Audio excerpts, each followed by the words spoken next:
Hello, good afternoon. Oh, so the way this works is you'd have to respond back. So, hello, good afternoon. Very good. Well, thank you for staying. I think someone said we've got the graveyard shift, but don't be worried because we've got really good content. So we've heard lots of things today. We've heard about the continent. We've heard about about entrepreneurs and the incredible work they do. We've heard about capital and how important it is on the continent. Now, what we are going to talk about now is a sort of logical follow-up from what we've heard previously, which is how do we mobilize capital on the continent? And to lead us and join us in this conversation, we've got some really distinguished guests. I know we've all heard people read out all the lines about them. The titles are up there. When I go to them, we'll do a short introduction and we'll go through. So the focus of this session, firstly, is really to see how African stock exchanges, pension funds, sovereign wealth funds can drive local investment. We know, I think someone mentioned that earlier today, there's a huge funding gap on the continent. Some people say it's 168 billion, some people say it's 170 billion. It's a huge amount either way. And if we think about all that's happened in the world today, you think about sort of USAID sort of decreasing how much we go to the continent. It's never been a better time to talk about how do we on the continent mobilize our local capital to solve our local problems. So I'll start with you, Adesuwa. Given the huge wealth on the continent, what role do you think potential domestic capital markets can play in African development? And you can use your example. You know, you founded and you run Arua Capital. It's one of the few women-owned and led PE funds in Africa. Thank you. Good afternoon, everyone, and thanks for having me. So yes, I think that domestic capital plays a huge role, especially the wall of pension fund money that is currently sitting in very low-yielding assets. So in Nigeria alone, I think on our last count, we have about $13 billion of pension fund assets. Only 0.5% of that is in private equity. The rest is in fixed income, it's in government bonds, it's in T-bills. PENCOM and the regulators have a role to play there. I think now they can invest up to 5% into private equity in Nigeria. So we still have quite a long way to go in terms of educating them about the asset class. We still also have a long way to go in also developing an attractive track record as an asset class. I think something about having local currency vehicles as well is something that we need to explore as an industry. But I think that, you said it, with the pullback of the US, with some pullback from the UK that we've seen recently as well, we need to really start to mobilize our own capital to address, the huge infrastructure gap, the huge SME funding gap. And we did that when I was raising my first fund with Arua. We raised our first $12 million from local HNIs, family offices. I knew that there was no one coming. It was during COVID. I think we're seeing that when there are global crisis, when there is retreat, when there's going to be cycles, right? Africa is going to be sexy sometimes, not so sexy another time. So you can't really leave your future in the whims of investor sentiment. And I think that until we start to mobilize those local capital, from pools like pension funds, from retail investors, there are now funding sources like Republic and others, where for as low as $1,000 you can get into a private equity fund. We've seen more of that in the US, we need to bring those type of models into Africa as well. So yes, I think that we really need to start to finance Africa, to finance our own problems locally, for it to be sustainable. Because I think one of the challenges that we've also had in the industry is we've imported a lot of Western models that may not necessarily work in our context. But unfortunately, because the supply of capital is mostly foreign, there is no skin in the game to change it.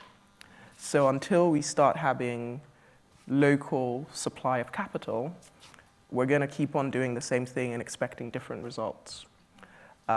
So yes, I'm a very big proponent of making sure that we have pools of local capital to address our own problems. Excellent, thank you very much. And if I may just come to you, Henry. So I suppose you almost are on the other side of this because you're the MD, you work in the defined benefit pension space. What have you found in your experience which would be sort of useful based on what we're trying to do on the continent? What have you found in your experience?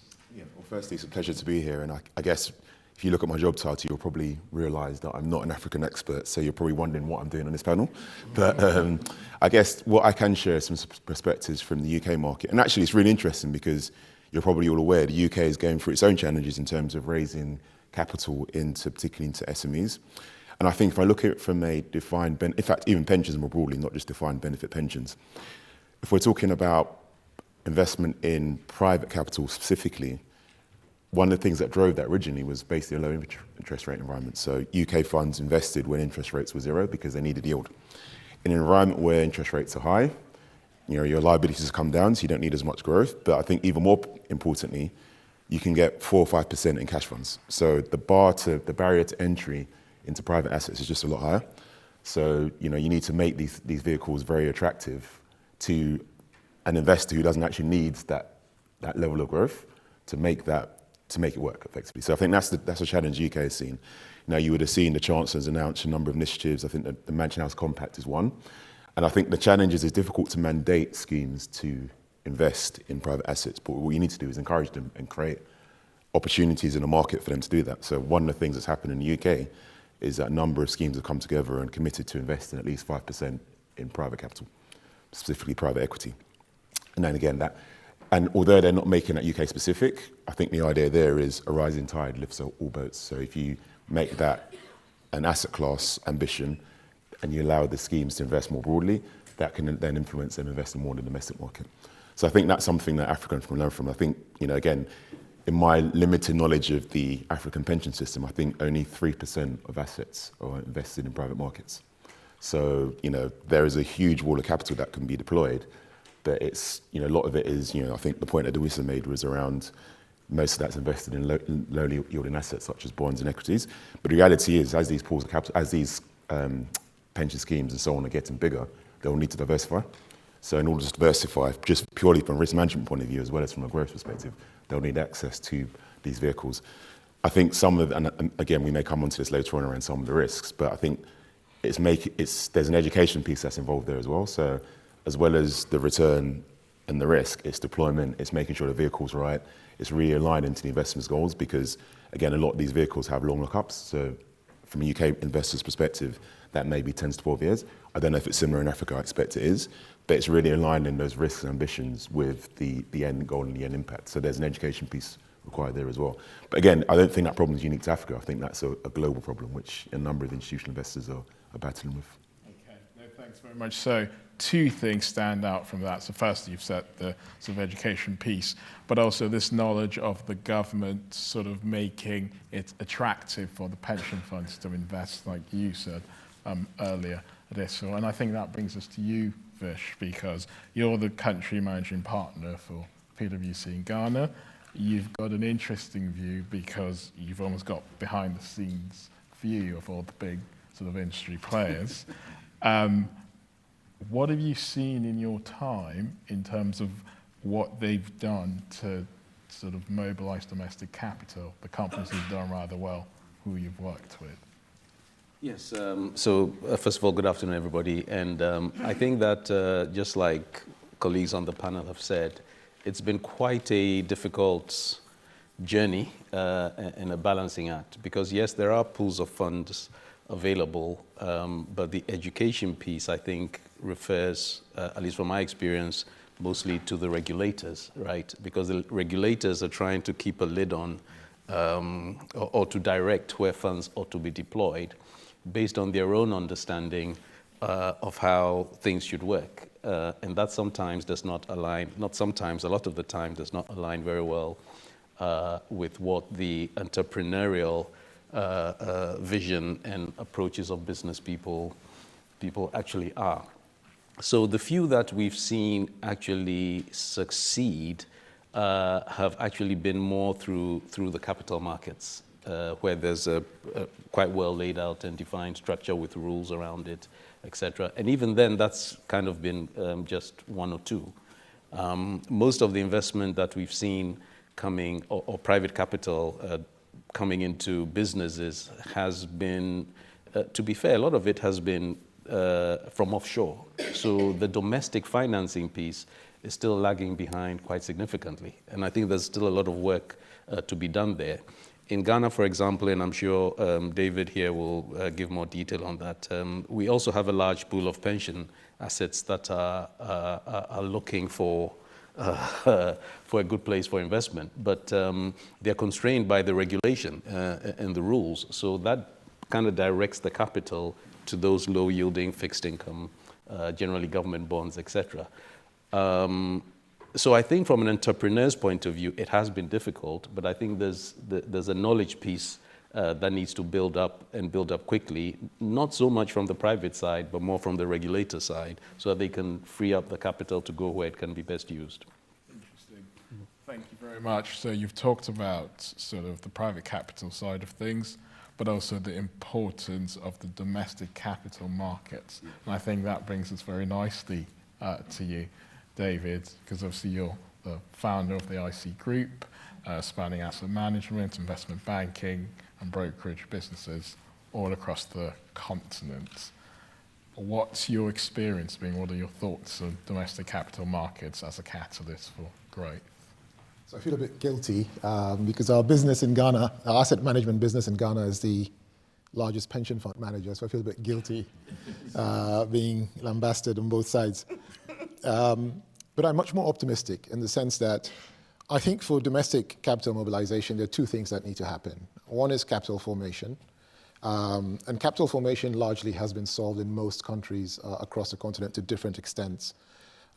So you've got mandatory savings that happen through the form of pension funds, and these funds have been growing in real terms for 10, 20 years in different markets. So I think that's a good thing. You actually have the capital being formed and being sort of available.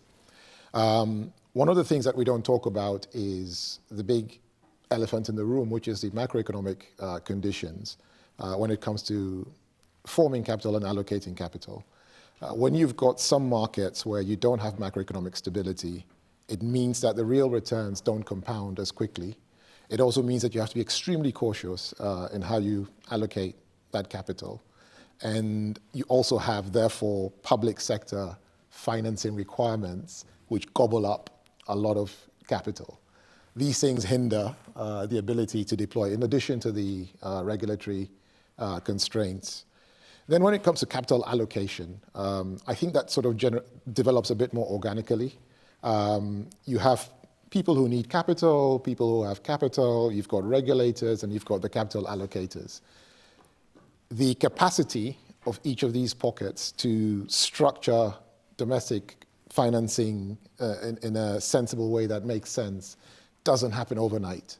People need to build skills, products need to be developed, regulators need to be brought along, businesses need to be ready to absorb capital in a formal way. Many businesses are not ready. So there are a lot of things that need to happen.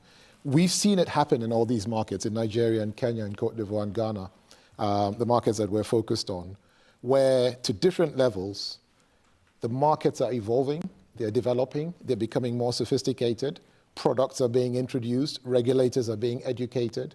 So slowly, capital from domestic sources is being formed and allocated to domestic needs. But it's not something that happens in 10 years or 20 years. It takes generations. No, thank you very much. And I think one thing we're sort of all agreed on from listening to all of our answers is the fact that this does not happen in a vacuum. There is a role for the government in this and policy. And I think if we then just sidestep that very sort of gently to sort of the international institutions, so your sort of DFIs, and how they potentially at the moment are the ones providing funding as we work through building this system. Could you all please speak briefly, and this would be to everyone, about the private sector and the public sector? You know, what role do you think African financial institutions play in this process first, and then the international financial institutions? Who's that directed to? Everyone, to start with you if you wanted to. So I think we've kind of touched on that already, where, you know, I mentioned that, you know, African financial institutions like the pension funds do have a role to play in making sure that, you know, we are addressing all the different problems that we have and financing gaps that we have on the continent. And I guess to David's point, when you do have inflation at 34%, and your T-bills are getting you a 28% return, then there is a challenge there in terms of the real return that you're providing to the savers that are investing in your pensions. So there are some kind of structural challenges as well that are not going to happen overnight. But, you know, I guess from our perspective, as one of those fund managers that are asking for David for money, is that, you know, a small portion of your portfolio should still be allocated to alternative assets, because I think you're doing savers a disservice, in my opinion, if you continually make a negative real return year on year. So I think there is a role for African financial institutions to play. There's a role for the government to play.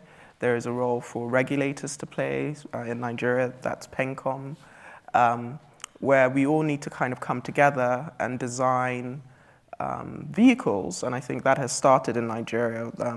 We've got a wholesale investment fund that's currently underway that's $1 billion that will be mobilizing all these actors together to see, you know, what kind of first loss protections can we give, what kind of credit guarantees can we give to get the pension funds more comfortable. Because our track record as an industry hasn't been a great one. Nothing to do with me. But it hasn't been a great one over the last 20 years. So we also need to rebuild that trust. We need to rebuild the confidence of asset allocators as well. So there, you know, there's good, you know, I think we have some optimism that actors are now coming together to see that, you know, if we don't do anything, no one is coming. So we need to start designing tools ourselves and making sure that each participant in that value chain is getting the comfort they need to come to the table. Okay, great, thank you. I'll go to you, Henry, next. Yeah, I think Adewusi has covered it. Oh, sorry, Adesuwa, I should say, has covered most of the points. I think what I'd add to that is I see that it has to be a partnership. So it's not, you can't rely on the DFIs and you can't rely on the public and private institutions. It's very much a partnership. Now, the DFIs can help with the things like the first loss protection and so on, but yeah, and that will encourage more institutional investors to participate in these markets. But you can't rely on them solely because, again, there's some vested interests, there's some political challenges. You know, we've seen what's happening even from a world order and macroeconomic perspective. Things are changing. So I actually think the expertise of both the partnership from the local participants, but also internationally. So again, I think of my own organisation, like a BlackRock, if you can invite or have people like BlackRock participating in these markets who can bring their own expertise from, you know, from a long-held view of things like private markets. I mean, we've been doing this for 30, 40 years alongside local players, so not in isolation, not replacing, but alongside. You can then, again, rise the tide for everyone else and work in partnership to produce a better outcome for ultimately the end investor. Thank you so much, David. Yeah, for me, I think from a domestic standpoint, the number one thing that financial institutions can do is building the skill set in investment decision making. And I'll give two examples. On the sell side of our business, we deal with a lot of sort of foreign private equity funds that are focused on Africa. And I make a point of asking each one every time I meet them, have you made carry yet in any of your funds? I'm yet to meet any in the last 15 years that have actually made carry in a PE fund focused on Africa. Now, these guys are smarter than us, and they haven't made carry in 15 years. So when are we going to build the capacity locally to make investments in the same sort of set of companies and actually make a real return for investors? And you come to credit. I mean, in our biggest market, which is Ghana, the average banking sector non-performing loan ratio is 20-something%. Again, these guys are smarter than us with better systems, better risk management, better controls, better compliance, and they still have 1 in 5 loans going bad. So it's a long road. We want to do it.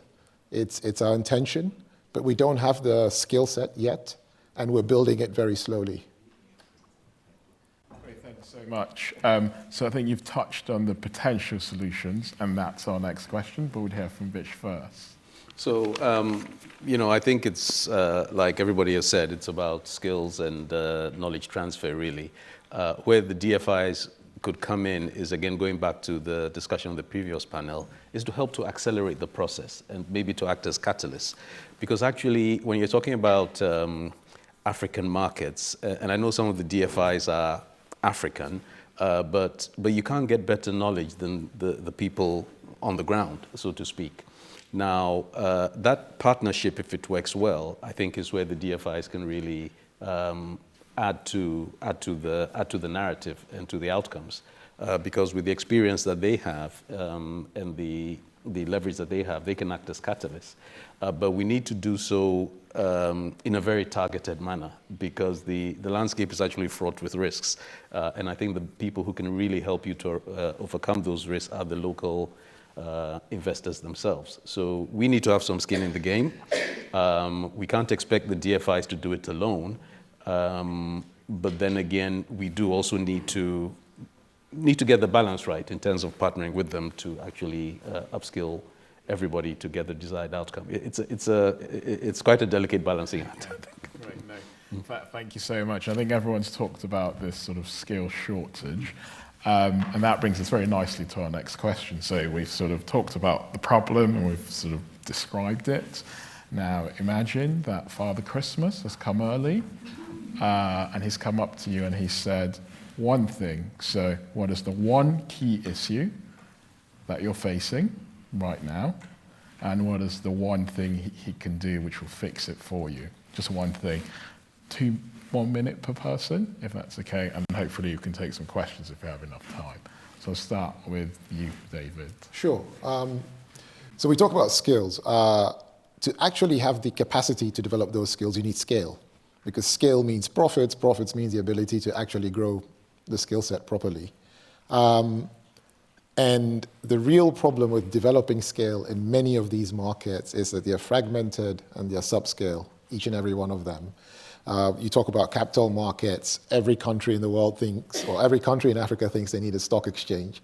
They don't. It's a bit like airlines. Not every country can sustain one. The last time I counted, there were 38 securities exchanges on the continent.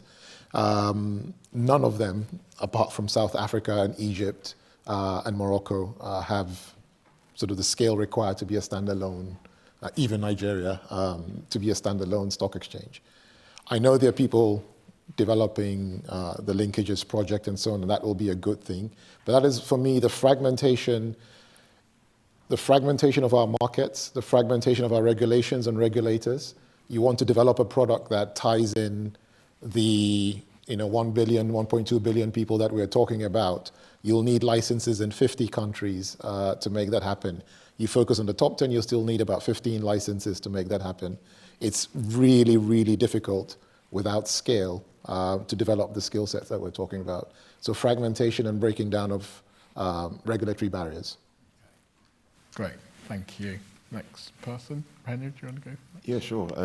I mean, it's an interesting question. And again, if I look at BlackRock's business, and again, I don't cover Africa personally, so this is, I guess, anecdotal, but we're very much focused on South Africa and Botswana because, to the point David made, that's where they see there's size and scale in terms of the type of investments we make. So the biggest challenge there is the fragmentation, and if there was a magic bullet to somehow A, reduce the friction in terms of regulation, but B, have some kind of partnership so you don't have to go to each place individually to invest, I think that will speed things up considerably.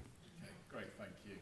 So Father Christmas has said he's heard your 2 responses, so maybe let's think of other challenges that he hasn't heard and potential solutions. So for me, I think I would like Father Christmas to address the gender funding gap that we have on the continent. And at 2 different levels. One level is only 2% of capital is going to female entrepreneurs on the continent as of 2024. And then another level is where we are playing, which is we actually need to also change the imbalance of people that are allocating capital. So at Aurora Capital, we publish every year the number of female fund managers or female-led funds in the continent. When we started doing the research in 2019, it was at 10 female fund managers. Now it's at 39 female fund managers. And that is female fund managers that have successfully reached a final close. There are hundreds that are fundraising. So for me, I think that for us to really harness and unleash and realize the potential of Africa as a continent, we need women building and scaling businesses. Thank you. Because we've seen, and I think someone mentioned it on one of the other panels, that, sorry men, but women are just better business people. And research has shown that we return 2.5 times more revenue than men. We pay back our loans. And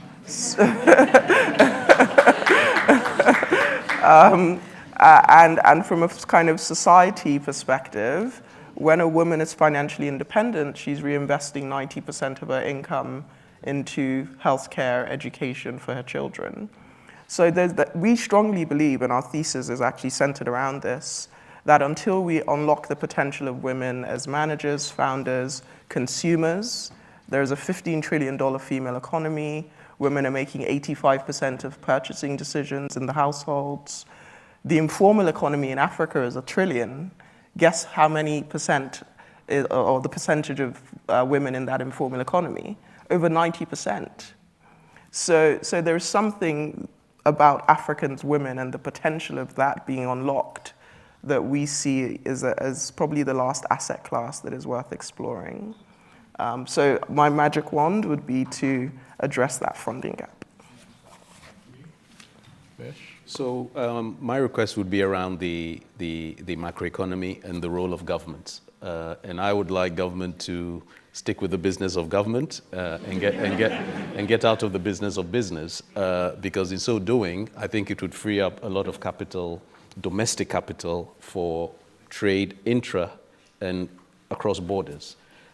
Regulation is important, yes, we accept that, but private people are doing business today with each other and across borders, as was said in one of the panels this morning.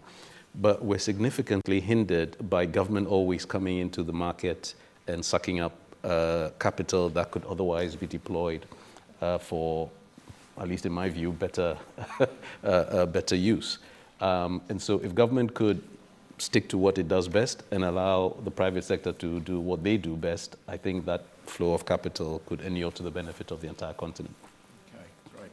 Thank you so much. Some really good potential issues and answers for Father Christmas to consider.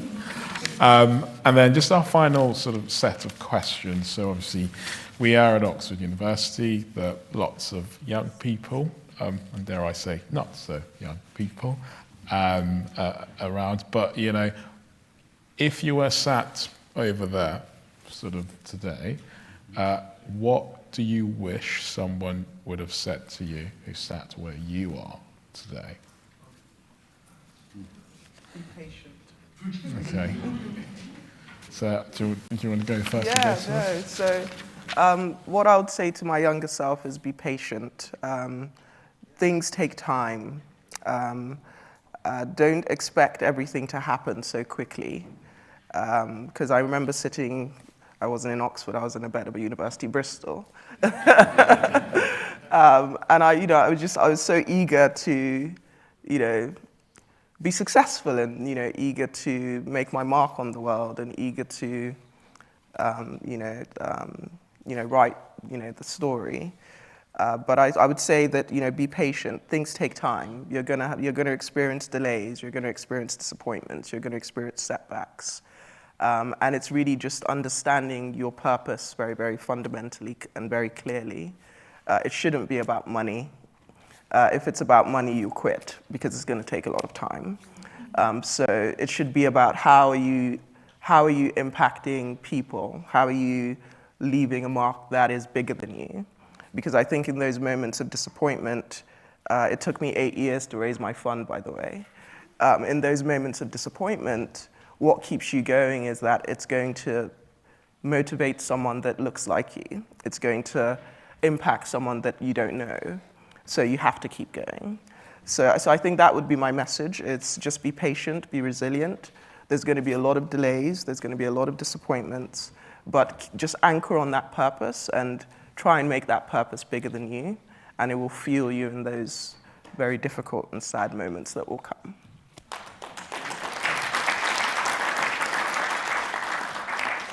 Said, be patient. These things take time. Thank you so much, David. It's an important one. I was at Oxford, which is by far and away the best university in the world. And for me, it was about money, so I would have wanted advice on that. And patience is very important. But I think to add to that, the other thing I would have said to myself would be, it's all very well and good learning about the structured frameworks that business school and school teaches you and the formal way of doing things. But keep in your mind that those frameworks have developed out of needs of a particular system.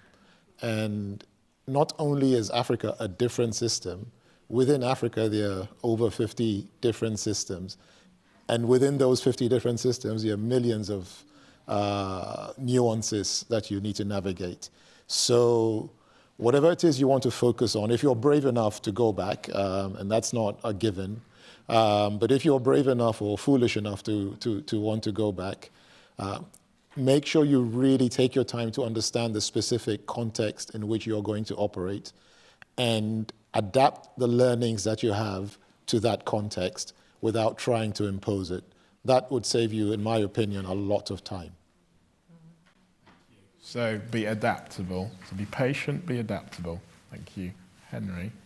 So I think the thing I would advise myself, again, going back 25 years when I graduated, and I didn't go to Oxford, unfortunately, but I guess one of the lessons I learned is, well, two things actually. Firstly, being smart gets you, and working hard gets you so far. But to get to the next level, there's a lot around intangibles, and there's no one's necessarily going to take you aside and tell you these things. These are things that I've been fortunate to pick up along the way. But when I mentor people, which I do a lot of, these are things I try and feed back in terms of, you work hard. There's a tendency, especially I guess from people from African backgrounds, is to put your head down and work hard, and don't raise your voice until someone asks a question. In business, in a way, that will get you to the mid-tier. To get to the additional tier, it's what you do outside of your day-to-day that really makes a difference. And the second thing I'd really say is your network is probably the most important tool that you have. And I think that's actually where the beauty of that. I would argue that the main thing you get from being at Oxford here is the network that you pick up, not necessarily what you're going to learn in the lecture hall, because that's the thing that's going to superpower and charge your career. If I look at my own career, up until now, almost every opportunity I've had has been through someone in my network, including joining BlackRock. I can't think of a single, apart from maybe the very first job I had, and even then there was someone involved in my network who got me to that point, where I've gone onto a screen, clicked apply, filled in some details and got a job at the end of it. That's never happened. It's always been someone that I know, that I've worked with, someone who's heard of me, someone who's known of me, who's reached out and got me to those opportunities. And then to actually advance to a senior management position, it's exactly been doing all the things outside of my day-to-day, making sure people outside of my immediate world know who I am and know what I do. But even more importantly, when you have an opportunity to speak up in a global context or in a strategic context, always make sure you use it. Okay, thank you. So be patient, be adaptable. So be patient, be adaptable, work hard and smart in your network. Fish. And then I would just say, just go for it. I mean, if you're from a typical African family, I guess, and being in an institution like Oxford, I guess you'd be expected to follow a certain path and go into the formal sector and, you know, professional life and corporate and all of that, which, look, is good. I can't say it isn't, because that's the path I followed. But having said that, in today's world and in Africa today, there's so much opportunity. Yes, there's risk, but you're not going to get very far without taking risk. So my advice is, following on from everything that's been said, just go for it and follow your dreams. Yeah.